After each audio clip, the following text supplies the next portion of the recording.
My son, Duke, called bragging about his new penthouse with his wife, Emily, but then shocked me. He said I was expected to pay the mortgage. Thinking it was a joke, I was soon hit with a $600,000 lawsuit.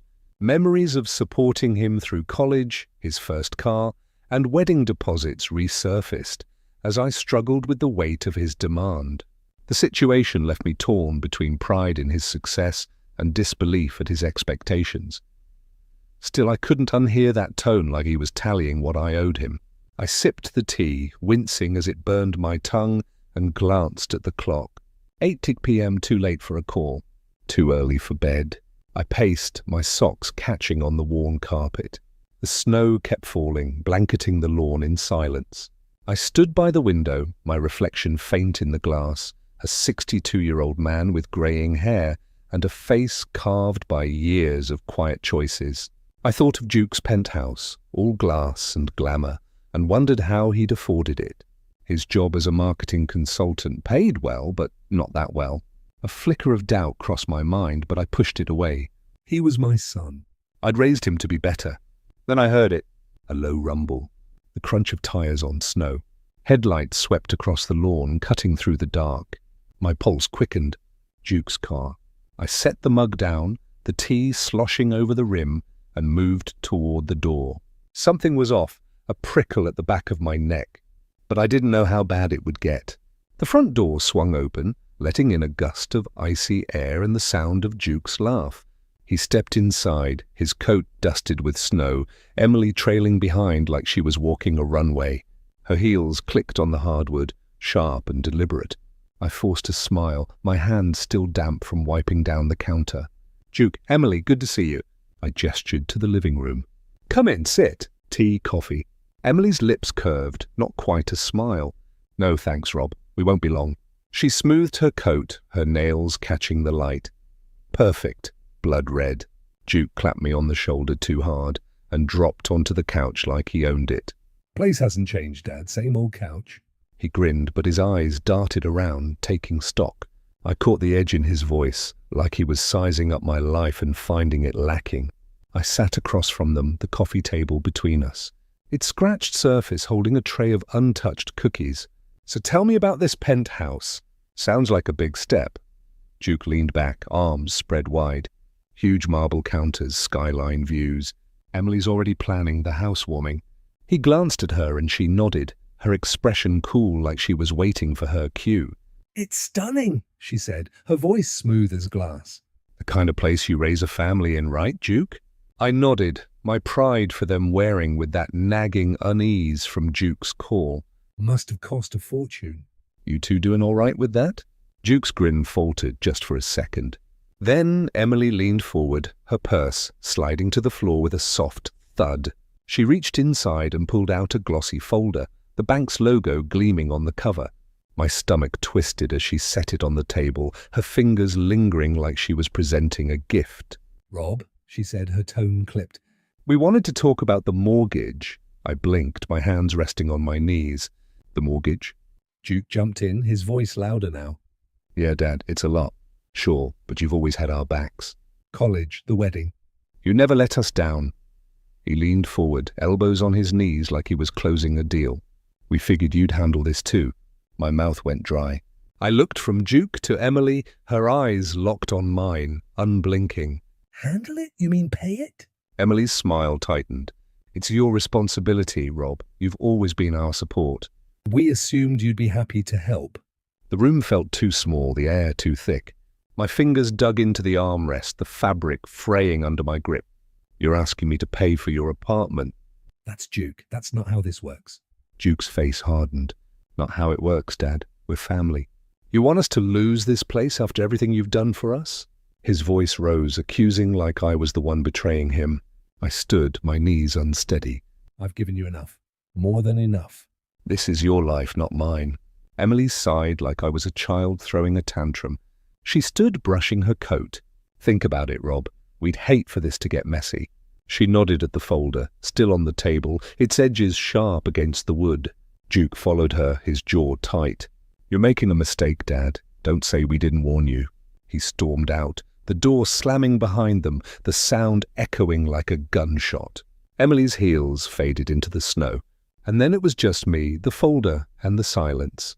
I sank back into the chair, my heart pounding. The folder stared up at me, a challenge I hadn't seen coming. My hands shook as I reached for it, but I stopped short, afraid of what it held.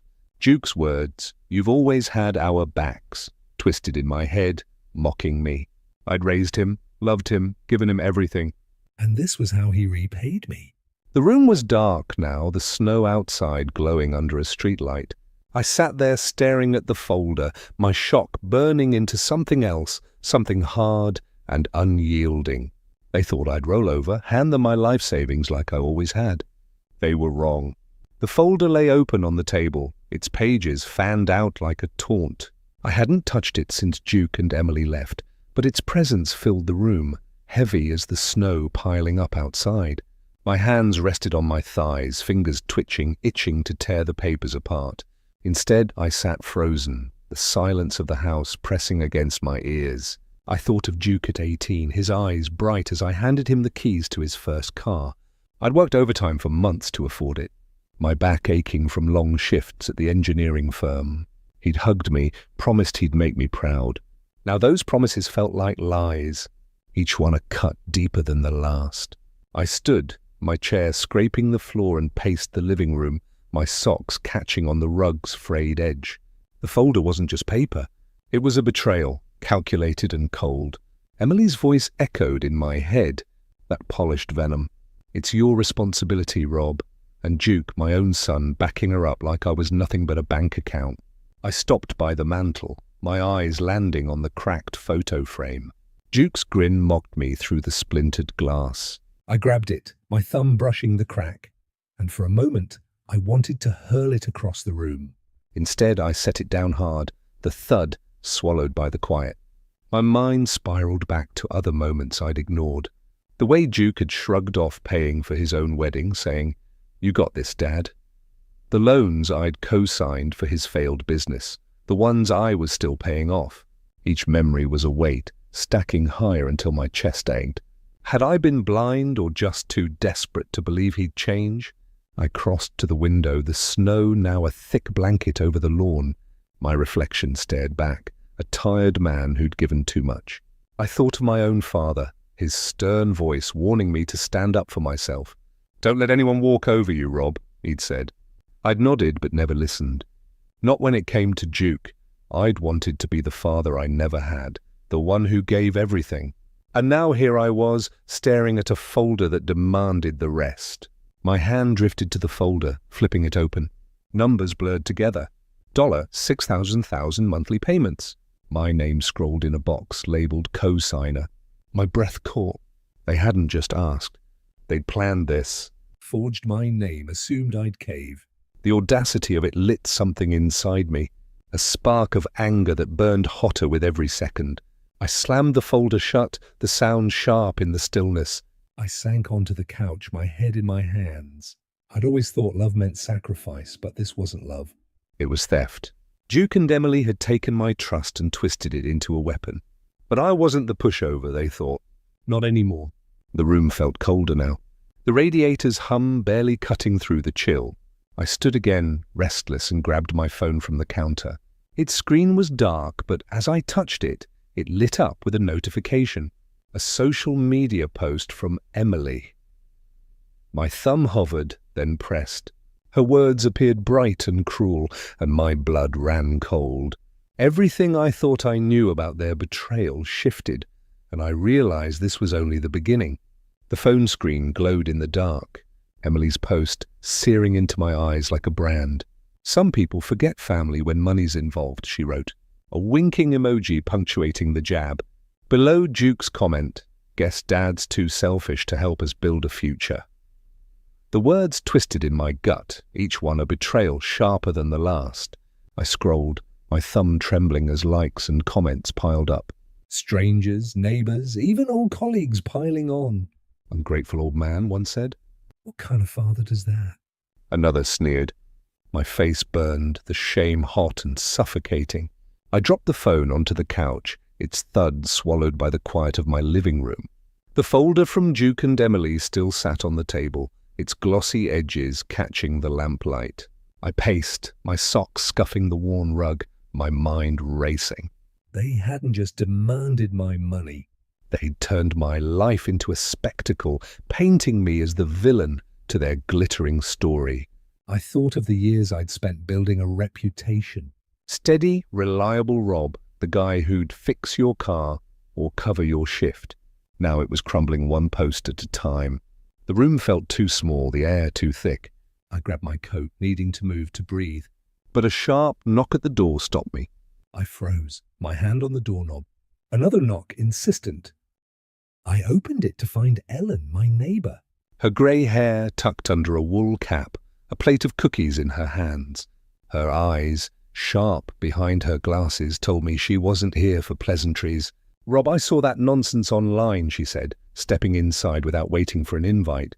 Her voice was low, crackling with indignation. Those two parading their lies for the world to see. It's disgusting.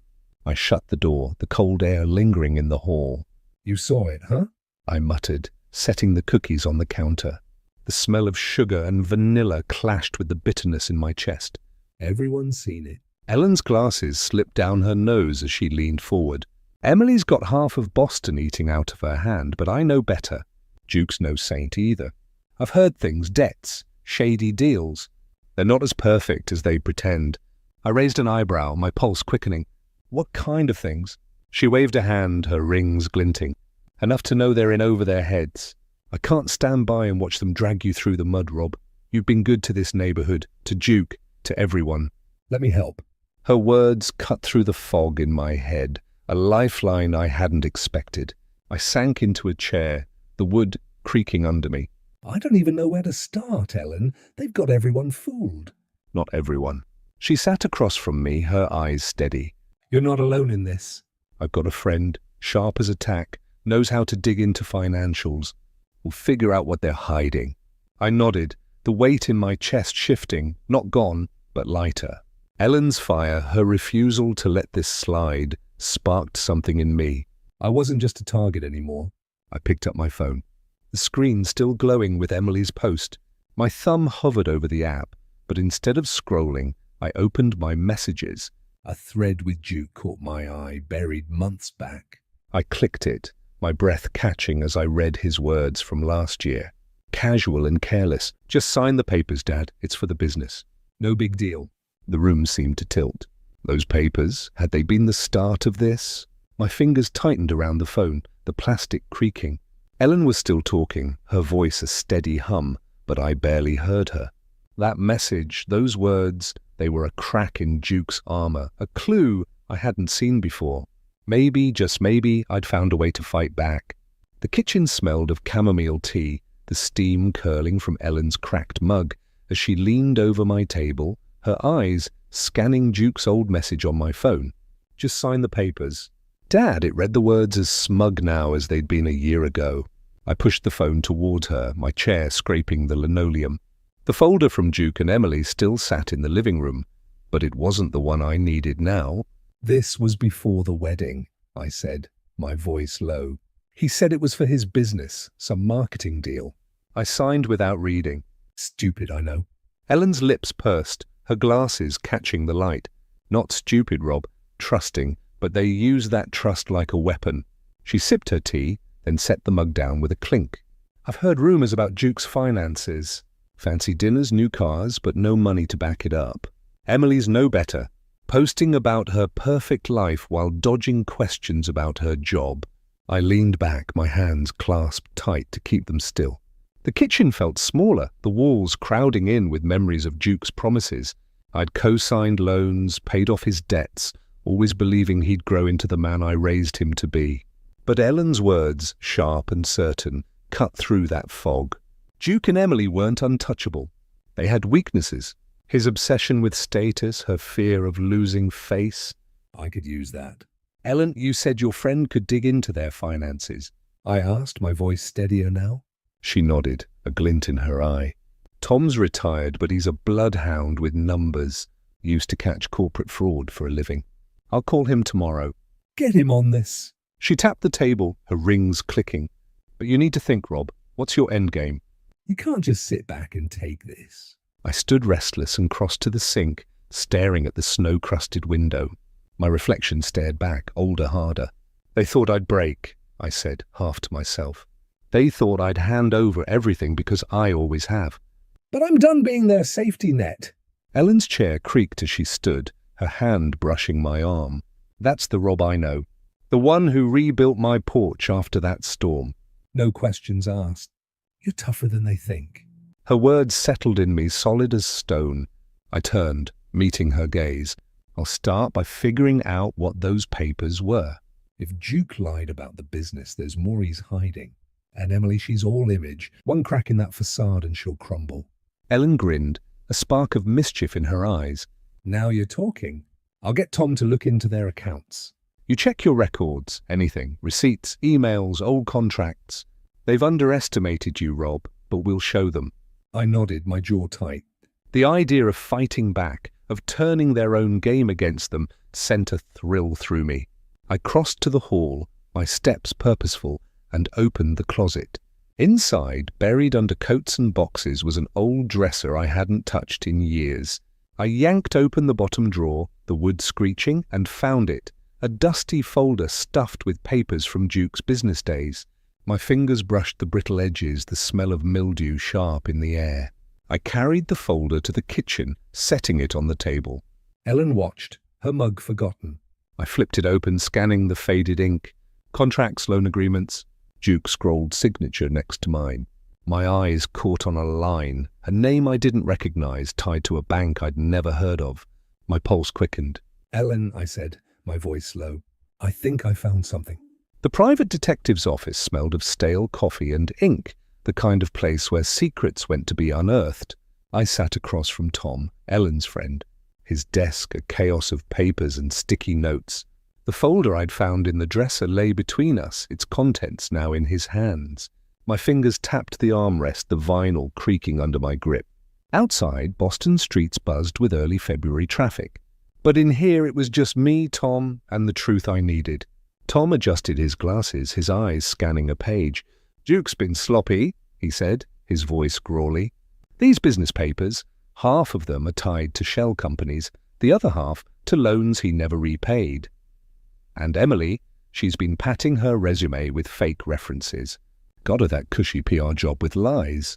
I leaned forward, my pulse racing. "Can you prove it?" He smirked, flipping the folder shut.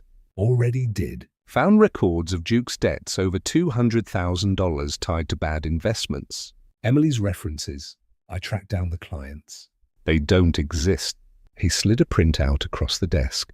Numbers and names in stark black ink. "You've got leverage, Rob. Question is, what do you do with it?" I took the printout, my hands steady despite the fire in my chest. Duke and Emily had built their lives on sand, and I was about to kick it out from under them. "I want to expose them," I said, my voice low. But not as me. Not yet. Tom nodded, leaning back. Smart. Hit them where it hurts, their reputation. "I can get you an encrypted email account, untraceable. Send a tip to their circle. Let the gossip do the rest." I left his office with the printout tucked in my coat, the city's cold biting my face. Back home, I fired up my old laptop, its fan whirring like a warning. The living room was dark, the folder from Duke and Emily still on the table, a reminder of their betrayal. I opened a new email, my fingers hovering over the keys. Tom had set up the account, anonymous, clean. I typed each word sharp and deliberate.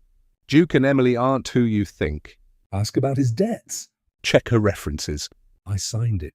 A friend, my lips curling at the irony. The cursor blinked over the send button. I thought of Emily's smug post, Duke's accusing comment. The way they turned my life into a punching bag. This email wouldn't destroy them, but it would plant a seed, a crack in their perfect facade. My finger pressed down, the screen flashing as the message vanished into the ether. A rush hit me. Not joy, but something closer to power. For the first time, I was fighting back. I leaned back, the laptop's glow casting shadows on the wall. The house was quiet, the snow outside muffling the world. I imagined Duke and Emily opening that email, their faces paling as their lies unraveled. They'd underestimated me, thought I'd crumble under their demands. They were wrong. My phone buzzed on the table, shattering the silence. I grabbed it, my heart skipping as Tom's name flashed on the screen. I answered, his voice cutting through the line. Rob. I dug deeper into those shell companies. Found something bigger. Way bigger. You sitting down? I gripped the phone, my eyes on the laptop, its screen still open to the sent email. His words froze me, a new door opening in a fight. I thought I understood. The cafe hummed with life, the clatter of cups and low chatter wrapping around me like a shield. I sat across from Ellen, a notepad between us, its pages scrolled with my hurried notes, names, dates, fragments of what Tom, the detective, had uncovered. The smell of fresh coffee hung in the air, sharp against the February chill seeping through the window. My laptop sat closed, its weight a reminder of the email I'd sent, the first crack in Duke and Emily's facade. But Tom's call last night had promised something bigger, and I could feel it, the tide turning. Ellen sipped her latte, her eyes scanning my notes. "So Tom says Duke's tied to a shell company?" she asked, her voice low, almost drowned by the espresso machine's hiss. "And Emily's job is hanging by a thread." I nodded, tapping the pen against the notepad. He found transactions, money funneled through fake accounts. Duke signed my name on some of them years back. "I thought they were for his business." My jaw tightened, the memory stinging. He'd come over, all smiles, saying it was a sure thing. I trusted him. Ellen's hand reached across the table, her rings catching the light. "You loved him, Rob. That's not a crime." Her voice was soft but firm, like she was anchoring me. "What matters is what you do now." I leaned back, the wooden chair creaking. The cafe's warmth couldn't touch the cold knot in my chest. I thought of those papers, the ones I'd signed without reading. Duke's hand on my shoulder, his promises of big things. Each one was a lie, a brick in the wall he'd built to trap me. But now those same papers were my weapon. "Tom's digging deeper," I said. "If we can prove fraud, it's not just their reputation, it's legal trouble." Ellen's eyes lit up, a spark of mischief. "That's my Rob." "Hit them where it hurts." She pulled out her phone, scrolling. "I know a lawyer, Sarah. She's sharp." "Used to handle cases like this. She'll know if those signatures hold up in court." I scribbled Sarah's name, the pen digging into the paper. My plan was taking shape. Not just exposing Duke and Emily, but dismantling their world piece by piece. Duke cared about status, Emily about her image. I'd strip both away, using their own lies against them. But I had to be careful, precise. One wrong move and they'd turn it back on me. The waitress passed, her tray clinking, and I glanced out the window. Boston streets bustled, people hurrying through the snow. I imagined Duke and Emily in their penthouse, oblivious to the news tightening. The thought sent a thrill through me, not joy, but purpose. I looked at Ellen, her face lined with years of her own battles, and felt a warmth I hadn't expected. She wasn't just a neighbor anymore.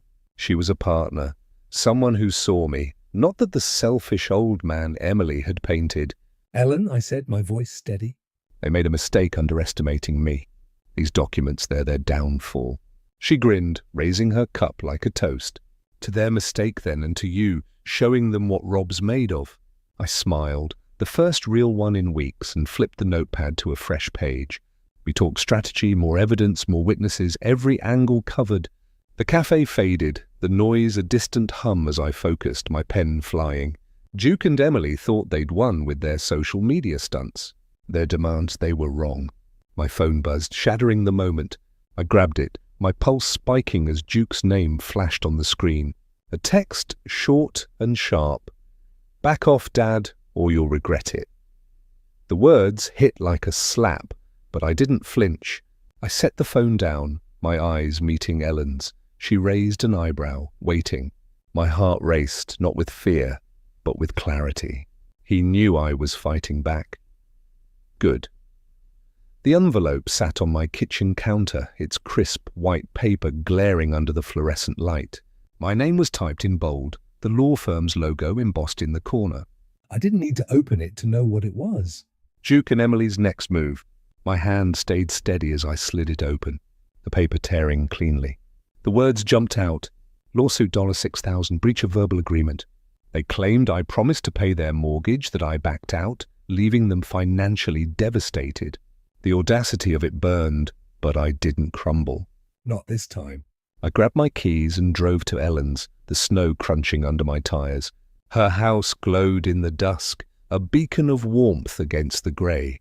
I knocked, the door creaking open to reveal her in a flour-dusted apron, the smell of fresh bread wafting out.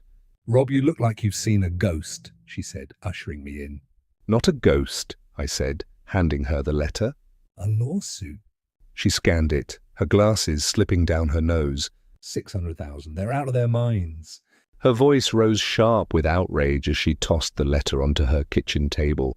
The old radio hummed in the background, a soft jazz tune clashing with her fury.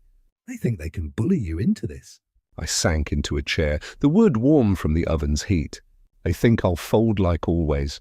My voice was calm, but my mind raced. The lawsuit was a desperate play, proof they felt my emails ripples. I thought of the old letters I'd kept, tucked in a shoebox in my closet. Duke's promises, his signatures, his lies. I've got something they don't expect, I said, leaning forward. Letters from Duke begging for money, promising to pay me back. They contradict this verbal agreement nonsense. Ellen's eyes widened, a grin spreading. You kept them. Rob, you're a genius. She crossed to the counter, grabbing her phone. Sarah needs to see this. She'll tear their case apart. I nodded, my fingers tapping the table. The lawsuit was a blow, but it was also an opening. Duke and Emily were cocky, thinking their money and charm would win. But I'd learned their game. Every move calculated, every word a trap. I wouldn't just defend myself. I turned their attack into their undoing. Ellen paced, her slippers scuffing the floor. Emily's been posting again, she said, her voice dripping with disdain. All smiles, crowing about justice. She's got no idea what's coming. Let her post, I said, my jaw tight. Every lie they tell makes the fall harder. I stood restless and crossed to the window. Her yard was blanketed in snow, the streetlights casting long shadows. I thought of my house, the folder, the cracked photo of Duke. Each piece of my past was now a weapon, and I'd use them all. Ellen hung up with Sarah, her face triumphant. She's free tomorrow. Bring those letters, Rob. This lawsuit's their last mistake. I nodded, the weight of the letter lifting, replaced by a fire I hadn't felt in years. I left her house, the cold biting my face as I climbed into my car. The engine rumbled and I pulled onto the street, my mind sharp.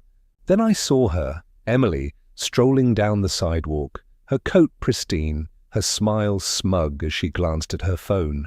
The sight of her, so sure of her victory, sent a jolt through me. She didn't see me, didn't know I was watching, but she would soon. The lawyer's office towered over downtown Boston, its glass walls reflecting the March sky.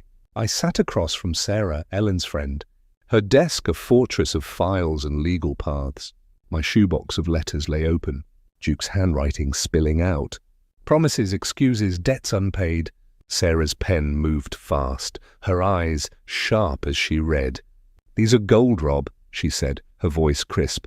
They show Duke's pattern of manipulation. No jury will buy their verbal agreement story. I leaned back, the leather chair creaking. So we can fight this fight. She smiled, a glint in her eye. We'll bury them. She tapped a letter dated 3 years back. This one where he begs for a loan and promises to repay. It's dated before their so-called agreement. Their case is flimsy, built on bluster. My chest loosened, a weight lifting. The office's hum, phones ringing, footsteps outside faded as I focused. Tom's evidence, the letters, my own testimony, it was enough. Not just to win, but to expose Duke and Emily for what they were. I thought of their penthouse, their smug smiles, and felt a surge of resolve. This wasn't just about money. It was about my name, my dignity, everything I'd built. That evening, I sat in Ellen's living room, a mug of tea warming my hands. Her old lamp cast a soft glow, the plaid blanket on her couch, a comfort against the storm outside. We'd spent hours talking strategy, but now the conversation turned personal. I fought my own battles, you know, she said, her voice quiet. Lost my husband young, raised 2 kids alone. People said I'd break. I didn't. I looked at her, the lines on her face, telling stories I hadn't asked about. You're tougher than most, Ellen. I meant it. Her strength, her loyalty, it grounded me. Made this fight feel bigger than just me. She laughed, a warm sound. And you're stubborn as a mule, Rob. That's why you'll win. She refilled my mug, the kettle steamed curling between us. You're not just fighting for yourself. It's for everyone who's been used, taken for granted. Her words hit deep, resonating with the part of me that had given too much too long. I thought of my years supporting Duke late nights at the firm, scrimping for his tuition, believing it would matter. Now I was fighting for the man I'd been, the one who deserved better. I pulled out my notepad, reviewing the evidence, Tom's financial records, the letters, a timeline of Duke's lies. Sarah would present it all clean and devastating. I imagined the courtroom, Duke's face when the truth came out, Emily's polish cracking. The thought didn't thrill me. It steadied me. Justice wasn't loud. It was methodical, relentless. Ellen stood, stretching. Get some rest, Rob. Big days ahead. I nodded, gathering my things, the notepad heavy in my hand. I stepped outside, the snow lighter now, the air sharp. I was halfway to my car when my phone buzzed. Duke's name flashed and I answered, my pulse steady. His voice was smooth, too smooth. Dad, let's settle this quietly. No need for court, right? I stood by the lawyer's building, the city's lights blurring around me. His words were a trap, cloaked in calm. I gripped the phone, my voice low. We'll see about that, son. The courthouse loomed over me, its grey-stone facade cold against the April wind that whipped through downtown Boston. I stood on the steps, the folder of evidence heavy in my hands, its edges worn from weeks of handling. My tie felt too tight, the knot a reminder of the fight ahead. Ellen stood beside me, her scarf fluttering, her hand brushing my arm. You've got this, Rob, she murmured, her voice steady. They don't stand a chance. I nodded, my eyes fixed on the street. Cars honked, pedestrians hurried past, but everything slowed when I saw them. Duke and Emily striding toward me. Duke's coat was unbuttoned, his face flushed, while Emily's heels clicked with forced confidence, her scarf pulled tight. Their eyes met mine, and for a moment I saw it. Nervousness, a crack in their polished armor. Dad! Duke started, his voice loud like he was performing for the crowd. Let's end this now. No court, no mess. Pay half the mortgage and we'll call it even. He stepped closer, his breath visible in the chill. You don't want this dragged out, do you? Emily nodded, her lips a thin line. It's reasonable, Rob. You've always helped us. One last time and we're done. Her eyes flicked to the folder in my hands, and I caught a flicker of unease. I stood taller, the folder a shield against their words. You think you can scare me into this? My voice was low, steady, cutting through the wind. You chose this fight, Duke. You and Emily. Now you'll face the truth. Duke's jaw tightened, his hands balling into fists. You're making a mistake, Dad. This will ruin you. His voice cracked, betraying the bravado. Emily touched his arm, her voice sharp. Let's go, Duke. He's too stubborn to see sense. But her eyes lingered on me, and I saw the doubt, the fear that their plan was unraveling. Ellen stepped forward, her voice like steel. You heard him? Take your lies inside or walk away. Either way, Rob's ready. Duke glared, but Emily pulled him back, her heels scraping the pavement. They turned, whispering to each other, their heads close. I watched them go, my heart pounding, not with fear, but with clarity. The letters, Tom's financial records, Sarah's strategy, they were my arsenal, and I was armed to the teeth. I thought of Duke's old promises scrolled in the letters I'd kept, each one a lie that would now bury him. Emily's fake references, her brittle image, they'd crumble under scrutiny. Rob, Ellen said, her hand on my shoulder, you're not just fighting for you. You're fighting for everyone they've hurt. Her words settled in me. Heavy and true. I wasn't just a father betrayed. I was a man reclaiming his worth. I adjusted the folder, its weight grounding me. The courthouse doors loomed ahead, their brass handles glinting in the weak sun.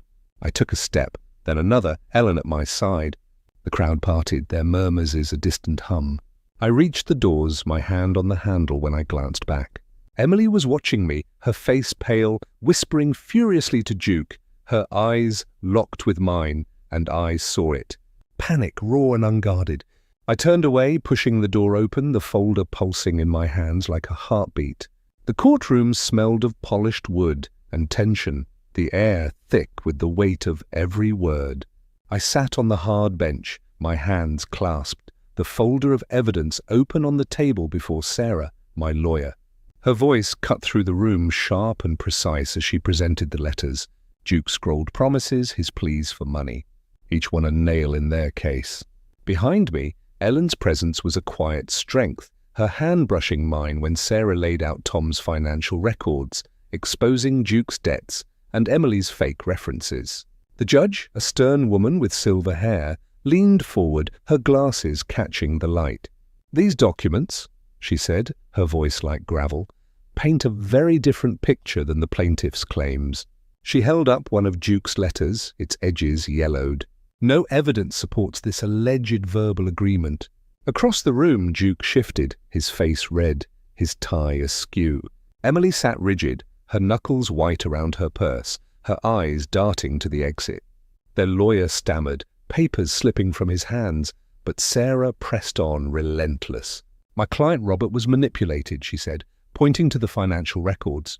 "The plaintiff's debts and fabrications show a pattern of deceit, not entitlement." I kept my eyes on the judge, my heart steady. Each piece of evidence was a brick in the wall I'd built, not to hide behind, but to stand on. I thought of the nights I'd spent poring over those letters, the years I believed Duke's promises, the betrayal that had carved me into someone new. Ellen's hand squeezed mine, her breath soft. "You're almost there," she whispered. The judge's gavel cracked, silencing the room. "I've heard enough," she said. "The plaintiff's claim is baseless. The lawsuit is dismissed." Her words hit like a wave, washing away the weight of months. The room buzzed, whispers rising, but I sat still, the folder before me, a silent victory. Justice wasn't loud. It was this, the quiet truth laid bare. Sarah turned, her smile tight but triumphant. "We did it, Rob." I nodded, my throat tight, not with tears, but with something deeper. Relief. Vindication. Ellen hugged me, her scarf brushing my cheek. "I knew you'd win," she said, her voice warm. "You showed them." I glanced at Duke and Emily. Duke's head was bowed, his hands gripping the table, while Emily stared at the floor, her purse forgotten in her lap. Their lawyer muttered something, but they didn't respond. I should have felt joy, but it was heavier, like closing a book I'd never wanted to read. They'd lost not just the case, but the mask they'd worn for years. The judge rose, the room emptying, but I lingered, gathering the folder. "Its pages were my shield, my sword, my proof." I stood, Ellen at my side, and headed for the exit. The hallway was crowded, the air cooler, but I stopped short. Duke stood by the door, his silhouette sharp against the light. He turned, his eyes meeting mine, heavy with something I couldn't name. Emily was beside him, whispering, her face tight. I gripped the folder, my steps slow, knowing this wasn't over yet. The courthouse steps were cold under the fading light, the Boston skyline sharp against the dusk. I stood with Ellen, the folder tucked under my arm, its weight now a comfort, a relic of a battle won. The crowd had thinned, but Duke and Emily lingered nearby, their figures small against the stone. They approached, hesitant, like children caught in a lie. Duke's hat was crumpled in his hands, Emily's purse clutched tight, her eyes fixed on the ground. "Dad," Duke started, his voice low, trembling. We were wrong. "I'm sorry." "We got carried away, thought you'd." He faltered, glancing at Emily, who nodded, her lips tight. "It was a mistake, Rob," she said, her voice stripped of its usual polish. "We didn't mean for it to go this far." "Can we just move past this?" Her eyes flicked up, pleading, but they lacked the fire I'd once feared. I looked at them, my son and his wife, their faces pale, their world cracked open. The courtroom had stripped them bare. Duke's debts, Emily's lies. their greed laid out for all to see. Friends had turned away. Their social media silent, their penthouse a hollow trophy. I should have felt pity, but I didn't. They'd chosen this every step. "You lost more than a lawsuit," I said, my voice steady, cutting through the evening chill. "You lost me." "You built this mess, and you'll live with it. I stepped closer, the folder firm in my grip. Don't come to me for forgiveness. You don't get to rewrite this story. Duke's shoulders slumped, his hat slipping from his hands. Emily's eyes dropped, her purse a shield she couldn't hide behind. They turned, their steps uneven, and disappeared into the crowd. I watched them go, the weight of years lifting, not with joy, but with finality. I'd given them everything once. Now I was free. Ellen touched my arm, her smile soft. You were stronger than they ever knew, she said, her scarf catching the breeze. Come on, let's celebrate. We drove to her house, the city lights blurring past. Her living room welcomed me, its old couch sagging, the smell of coffee rich in the air. We sat, mugs in hand, planning a trip. Maybe the coast, maybe farther, a new adventure for two people who'd fought and won. Ellen laughed, the stories of past travels mixing with mine, our voices weaving a future I hadn't dared imagine. You know, she said, setting her mug down. This wind, it's not just yours. It's for everyone who's been taken for granted, who's had to fight to be seen. Her eyes sparkled, and I saw her not just as a friend, but as a partner in this new chapter. I nodded, my chest warm to new beginnings. Then we clinked mugs, the sound bright in the quiet. The folder sat on her table, a closed book, its story done. I thought of the years I'd given Duke, the sacrifices that had shaped me, and now this justice, not just for me, but for the man I'd become. Later, I stepped onto Ellen's porch, the night crisp, the sky a canvas of stars. I sat on the steps, my coat loose, and looked up. Each star was a possibility, a road I hadn't walked yet. For the first time in years, I felt it, peace, sharp and clear, like the air in my lungs. The future was mine, and it was bright. If you like this story, please like this video, subscribe to the channel, and share your impressions of this story in the comments. To listen to the next story, click on the box on the left. Thank you for watching.